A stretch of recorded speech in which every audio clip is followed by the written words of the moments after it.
Bismillahirrahmanirrahim. Assalamualaikum warahmatullahi wabarakatuh. Apa kabar kalian hari ini anak-anak? Semoga kalian sehat selalu dan diberikan keberkahan oleh Allah Subhanahu wa taala. Amin ya Allah ya rabbal alamin. Kali ini Ibu akan melanjutkan materi kita tentang debat ya. Jadi minggu lalu kita sudah belajar tentang pengertian jenis-jenis debat, tujuan dan fungsi debat, unsur-unsur debat, struktur debat, dan sekarang kita akan bahas kaidah kebahasan juga sempat dibahas ya, kaidah kebahasan teks debat yang pertama, yang kalimat majemuk. Oke, hari ini kita akan melanjutkan materi tentang kalimat majemuk.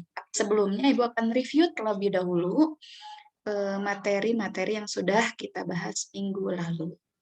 Yang pertama tentang pengertian debat. Baik, jadi debat itu apa? Dalam KBBI, debat berarti pembahasan dan pertukaran pendapat mengenai suatu hal disertai saling memberi alasan untuk mempertahankan pendapat masing-masing. Nah, dan jangan lupa ketika kalian memberikan alasan, kalian ketika berdebat, kalian harus menyampaikan informasi, data, dan fakta. Yang harus kalian sampaikan adalah fakta ya. Lalu jenis-jenis debat itu dibagi jadi 3, ada debat parlemen atau majelis, ada yang kedua ada debat pemeriksaan ulangan, dan yang ketiga ada debat formal, konvensional atau debat pendidikan. Ada 3 jenis debat ya. Nah, debat parlemen ini debat yang membahas hal-hal yang berkaitan dengan ketatanegaraan atau hal-hal yang berkaitan dengan pemerintahan. Membahas tentang undang-undang, kebijakan pemerintah, dan lain-lain. Itu debat parlemen.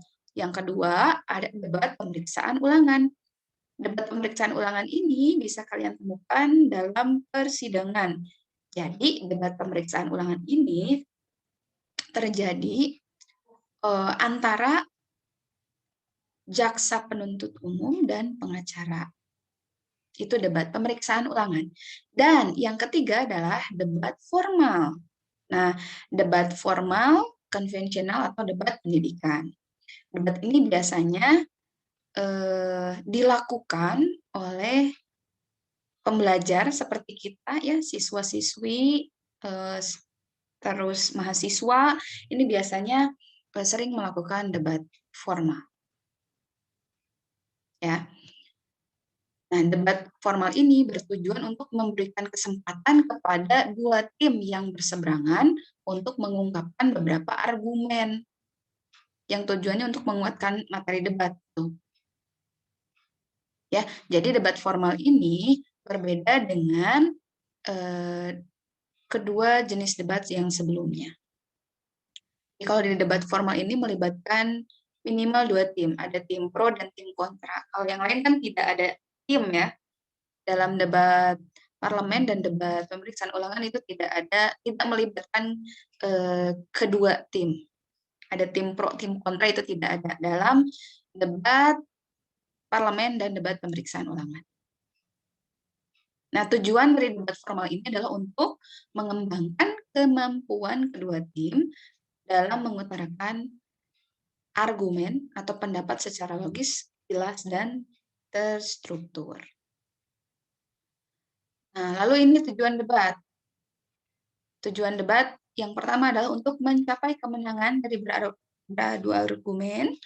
Lalu yang kedua untuk menguji kebenaran pemikiran mengenai suatu hal. Yang ketiga memantapkan pemahaman konsep seseorang terhadap materi atau pelajaran yang telah diberikan. Selanjutnya melatih seseorang untuk bersikap kritis terhadap semua teori yang sudah diberikan. Melatih seseorang untuk berani mengemukakan pendapat. Melatih seseorang untuk mematahkan pendapat lawannya. Meningkatkan kemampuan merespon terhadap suatu masalah. Itu tujuan dari debat. Nah, kalau fungsi debat ini adalah untuk melatih kemampuan berbicara di depan umum. Itu kemampuan beradu argumen, berpikir kritis, dan mampu menghormati pendapat yang berbeda. Itu. Lanjut ke unsur-unsur debat. Nah, unsur-unsur debat itu ada 8. Yang pertama, mosi. Apa itu mosi? Mosi ini adalah hal atau topik yang diperdebatkan. Yang kedua, ada tim pro atau afirmasi. Tim ini adalah tim yang setuju pada topik yang diperdebatkan. Yang ketiga, ada tim kontra. Tim kontra ini adalah tim yang tidak setuju atau menentang topik yang diperdebatkan. Nah, lalu ada tim netral. Nah, tim netral ini sifatnya opsional, jadi tidak selalu ada. Sifatnya opsional. Apa itu tim netral? Tim netral ini adalah tim yang memberikan dua sisi argumen. Ya, baik dukungan maupun sanggahan atau bantahan terhadap topik yang diperdebatkan. Yang kelima ada moderator. Moderator ini adalah orang yang memimpin dan memandu jalannya debat. Yang keenam ada notulen. Notulen ini adalah orang yang menulis jalannya perdebatan dan mengambil kesimpulan dari perdebatan tersebut. Yang ketujuh ada penonton, dan yang kedelapan ada juri. Unsur-unsur debat. Lalu struktur debat, ada pengenalan, penyampaian argumen, debat, lalu terakhir kesimpulan. Nah, kaidah kebahasan teks debat. Kaidah kebahasan teks debat ini ada 3, ada kalimat kompleks, konjungsi, dan kata rujukan. Nah, kemarin, minggu lalu, kita sudah membahas tentang kalimat kompleks yang pertama. Kalimat kompleks ini kan dibagi 3 ya. Oke. Kalimat kompleks atau kalimat majemuk ini dibagi jadi 3. Ada kalimat majemuk setara, atau kita singkat KMS. Nama lain dari kalimat majemuk setara adalah kalimat majemuk koordinatif. Yang kedua ada kalimat majemuk bertingkat atau kalimat majemuk subordinatif, kita singkat KMB. Dan yang ketiga ada kalimat majemuk campuran, kita singkat KMC. Jadi jenis kalimat majemuk atau kompleks dibagi 3, ada KMS, KMB, dan KMC. Oke. Nah, kalimat majemuk setara KMS. Nah, kalimat KMS, kalimat majemuk setara atau KMS ini disebut juga kalimat majemuk koordinatif. Ya. Nah, KMS ini dibagi menjadi 4. Ya, KMS ini dibagi menjadi 4. Ada KMS yang menyatakan penjumlahan, yang kedua KMS yang menyatakan urutan peristiwa, yang ketiga KMS yang menyatakan pemilihan, dan yang terakhir ada KMS yang menyatakan pertentangan atau perlawanan. Nah, yang pertama, kalimat majemuk atau KMS yang menyatakan penjumlahan ditandai oleh konjungsi dan serta lagi pula. Ya. Dan serta lagi pula. Itu konjungsi yang dipakai dalam KMS yang menyatakan penjumlahan. Selanjutnya ada KMS yang menyatakan urutan peristiwa. KMS yang menyatakan urutan peristiwa ditandai oleh konjungsi lalu, lantas, terus, dan kemudian. Yang ketiga, ada KMS yang menyatakan pemilihan. Nah, KMS yang menyatakan pemilihan ditandai oleh konjungsi atau, ya, atau, dan apakah. Khusus untuk konjungsi apakah ini digunakan dalam kalimat tanya atau kalimat interrogatif. Ini contohnya. Silahkan tinggal kalian baca kembali ya. Lalu yang terakhir ada KMS yang menyatakan pertentangan atau perlawanan. Nah, KMS yang menyatakan pertentangan atau perlawanan ini ditandai oleh konjungsi tetapi, melainkan, dan sedangkan. Ya, itu KMS. Nah, sekarang kita bahas tentang KMB. Kalimat majemuk bertingkat. Nah, beda dengan KMS. Kalau kalimat majemuk bertingkat, KMB dibagi menjadi 8. Ya. Jadi kalau dalam KMB itu ada istilah anak kalimat, induk kalimat gitu. Nah, kalau KMS ini kan konjungsinya harus selalu diletakkan di tengah kalimat. Tapi kalau KMB ini konjungsinya bisa diletakkan di awal, bisa diletakkan di tengah. Itu bedanya dengan KMS. Ya, jadi konjungsi dalam KMB itu bisa diletakkan di awal, bisa diletakkan di tengah. Kalau KMS enggak bisa. Kalau KMS harus diletakkan di tengah kalimat. Oke, kalau tadi KMS dibagi 4, kalau KMB ini dibagi jadi 8. Ya, ada KMB yang menyatakan keterangan waktu, terus yang kedua keterangan sebab, yang ketiga keterangan akibat, yang keempat keterangan syarat, kelima keterangan tujuan, keenam keterangan cara, ketujuh KMB yang menyatakan pengganti pewatas atau konsesif, dan yang terakhir dan yang terakhir KMB yang menyatakan pengganti nomina. Oke, kita bahas yang pertama dulu. KMB yang menyatakan keterangan waktu. Nah, KMB yang menyatakan keterangan waktu ditandai oleh konjungsi ketika, waktu, kala, saat, sesaat, tatkala, sesudah, setelah, dan sebelum. Ini konjungsi yang dipakai dalam KMB yang menyatakan keterangan waktu. Ini contohnya. Tuh kan, tadi kan Ibu bilang kalau misalkan konjungsi konjungsi yang dipakai dalam KMB, kalimat majemuk bertingkat, itu bisa diletakkan di awal dan di tengah. Nah, ini contoh penggunaan konjungsi dalam KMB yang diletakkan di awal. Ketika aku mengunjungi rumah sakit, dia sudah tiada. Nah, ini. Tinggal kalian baca kembali ya.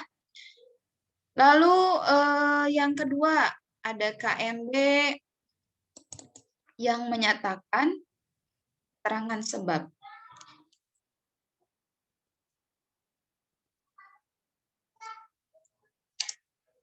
Ditandai oleh konjungsi karena, sebab, lantaran, ya. Karena, sebab, lantaran. Ini contoh kalimatnya. Tinggal kalian baca. Karena berlebihan konsumsi gula, nenek terkena diabetes. Itu contoh kalimatnya. Nah, yang ketiga, KMB yang menunjukkan keterangan akibat ditandai oleh konjungsi hingga, sehingga, maka, akibatnya, dan akhirnya. Itu konjungsi yang dipakai dalam KMB yang menunjukkan keterangan akibat. Selanjutnya yang keempat, ada KMB yang menyatakan keterangan syarat. Ditandai oleh konjungsi jika, kalau, apabila, andai kata, dan andaikan. Ya, itu konjungsi yang dipakai dalam KMB yang menyatakan keterangan syarat. Selanjutnya yang kelima, ada KMB yang menyatakan keterangan tujuan ditandai oleh konjungsi supaya, agar, untuk, guna. Itu kok KMB yang menyatakan keterangan tujuan. Contohnya, Dinda mengendarai sepeda dengan pelan supaya telur ayam yang dibawanya tidak pecah. Itu contohnya.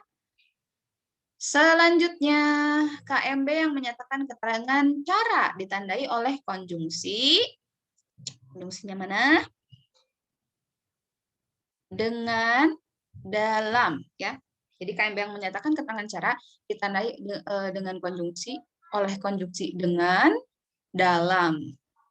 Contoh, dengan disahkannya Undang-Undang Cipta Kerja, sejumlah pihak berpendapat bahwa hal itu menambah catatan buruk bagi pemerintahan Joko Widodo. Itu.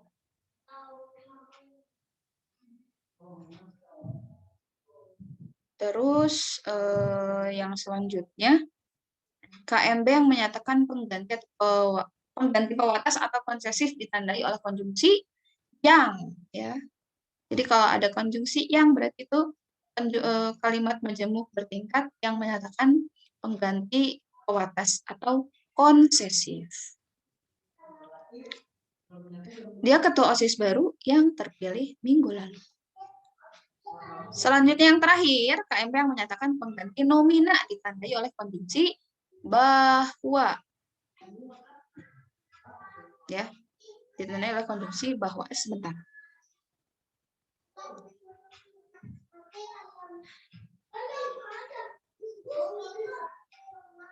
Tetap KMB. Ini jika kalian ada yang bertanya, Bu, ini kan kenapa ini ada apa? Ada kalimatnya seperti ini, dengan disahkannya Undang-Undang Cipta Kerja, sejumlah pihak berpendapat bahwa hal itu menambah catatan buruk bagi pemerintahan Joko Widodo. Mohon maaf, ini tidak termasuk ini ya. Ini tidak termasuk ke dalam contoh KMB yang menyatakan keterangan cara. Mohon maaf ya anak-anak ya. Jadi karena ada dua konjungsi di sana, ada kata ada konjungsi bahwa ya. Kalau bahwa kan apa? Kalau konjungsi bahwa itu tidak termasuk ke dalam KMB yang menyatakan keterangan cara, tetapi yang menyatakan pengganti nomina. Jadi kalimat yang tadi kita hapus ya. Jadi contoh KMB yang menyatakan keterangan cara ini. Gugus tugas mengirim pesan pendek ke seluruh warga Indonesia dalam rangka mencegah disinformasi terkait COVID-19. Oke, itu tadi ya. Terakhir KMB yang menyatakan pengganti nomina ditandai oleh konjungsi bahwa.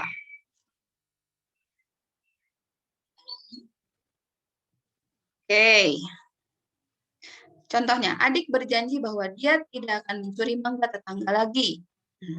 Kepala daerah memberi perintah bahwa setiap rumah ibadah wajib menerapkan protokol keamanan yang ketat selama masih ada bahaya COVID-19.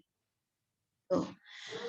Nah, terakhir adalah kalimat majemuk campuran. Ya, kalimat majemuk campuran.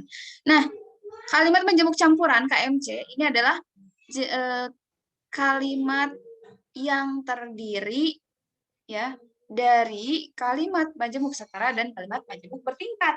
Jadi dalam satu kalimat ini kita akan menemukan dua konjungsi. Jadi yang pertama konjungsi yang ada dalam KMS dan konjungsi yang kedua adalah konjungsi yang biasa dipakai dalam KMB. Itu. Jadi kalimat majemuk campuran ini adalah gabungan antara kalimat majemuk setara dan kalimat majemuk bertingkat. Ya. Contoh nih ya, karena tidak pernah menyimak pelajaran di sekolah, Bobby mendapat nilai jelek dan harus tidak naik kelas. Nah, di sini ada konjungsi karena. Karena ini kan konjungsi yang dipakai dalam KMB ya. Lalu ini ada dan ini konjungsi yang dipakai dalam kalimat majemuk setara. Itu.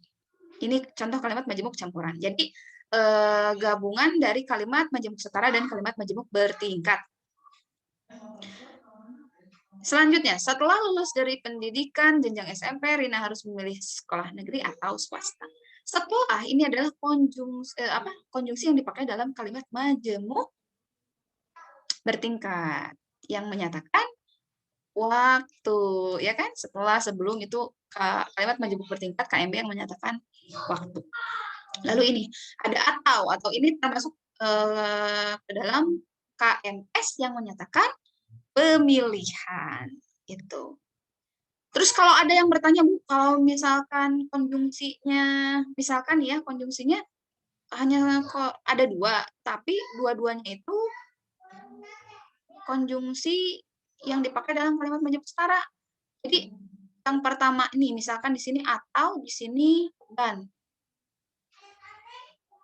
Kalaupun ada itu tetap termasuk ke dalam kalimat majemuk setara.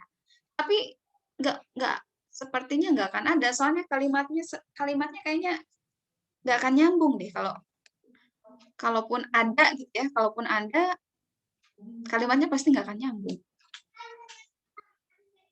Pokoknya mah kalimat majemuk campuran ini adalah gabungan dari KMS dan KMB gitu.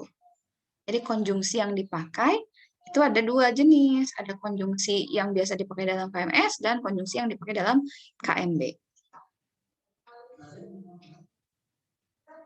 Nah, ini tata cara debat formal, tinggal kalian baca kembali, nanti akan Ibu share slide-nya ya. Oke, kita langsung ke kisi-kisi ya. Kita bahas kisi-kisi. Sekarang kisi-kisi PTS yang akan kalian laksanakan minggu depan.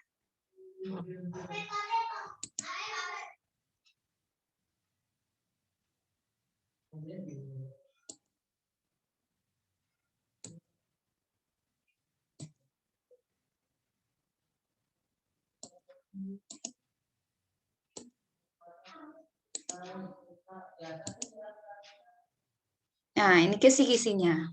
Kisi-kisi soal PTS semester genap tahun ajaran 2021. Bahasa Indonesia kelas 10. Ini nanti kisi-kisinya akan Ibu kirimkan ke WA grup ya. Jadi kalian tinggal mempelajari kembali, membaca dan menonton kembali materi yang ada di SSA, menonton kembali materi yang ada di SSA, dan mempelajari slide-slide yang sudah Ibu kirimkan. Oke? Ya. Baik, sekian untuk pertemuan kali ini. Jika ada pertanyaan, silakan boleh kalian ajukan di WA grup atau boleh japri langsung ke Ibu ya. Baik anak-anak, Ibu tutup pertemuan kita hari ini dengan doa kafaratul majlis. Subhanakallahumma wa bihamdika asyhadu an la ilaha illa anta astaghfiruka wa atubu ilaik. Wassalamualaikum warahmatullahi wabarakatuh.